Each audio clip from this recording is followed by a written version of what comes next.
വീട്ടിലെ പഴുത്ത നേന്ത്രപ്പഴം നല്ല തൊലിയൊക്കെ കറുത്ത് കഴിഞ്ഞാൽ കുട്ടികൾക്ക് കഴിക്കാൻ വളരെയധികം മടിയായിരിക്കും അല്ലേ. അപ്പോൾ ആ ഒരു സമയം നമുക്ക് ഇങ്ങനെ ഒരു റെസിപ്പി ആക്കി കൊടുത്താലോ.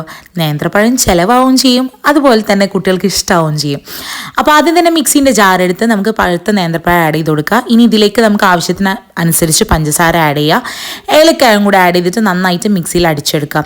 ഇനി ഇതിലേക്ക് മൈദ ആഡ് ചെയ്ത് കൊടുക്കുക, എന്നിട്ട് നന്നായിട്ടൊന്ന് മിക്സ് ചെയ്യുക. ശേഷം കൊക്കോ പൗഡറും കൂടെ ആഡ് ചെയ്യുക. അപ്പോൾ നമ്മൾ ടേസ്റ്റ് ഒന്നും കൂടെ എൻഹാൻസ് ചെയ്യും, കുട്ടികൾക്ക് കുറച്ചും കൂടെ ഇഷ്ടമാവാൻ ചാൻസ് കൂടുതലായിരിക്കും, കാരണം ചോക്ലേറ്റ് ഫ്ലേവറൊക്കെ ആകുമ്പോൾ. ഇനി ഇത് നന്നായിട്ട് മിക്സ് ചെയ്തൊരു ബാറ്റർ ആക്കുക. എന്നിട്ടൊരു പൈപ്പിംഗ് ബാഗോ അല്ലെങ്കിൽ ഇതുപോലെ ഒരു കവറോ എടുത്തിട്ട് നമ്മൾ നന്നായിട്ട് ഓയിൽ ഗ്രീസ് ചെയ്യുക. ശേഷം ഈ ബാറ്റർ അതിൻ്റെ അകത്തേക്ക് ഫില്ല് ചെയ്ത് കൊടുക്കുക.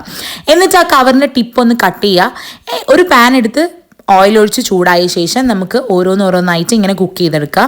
ഒരു ഭാഗം കുക്കായി കഴിഞ്ഞാൽ മറിച്ചിട്ട് കൊടുക്കുക.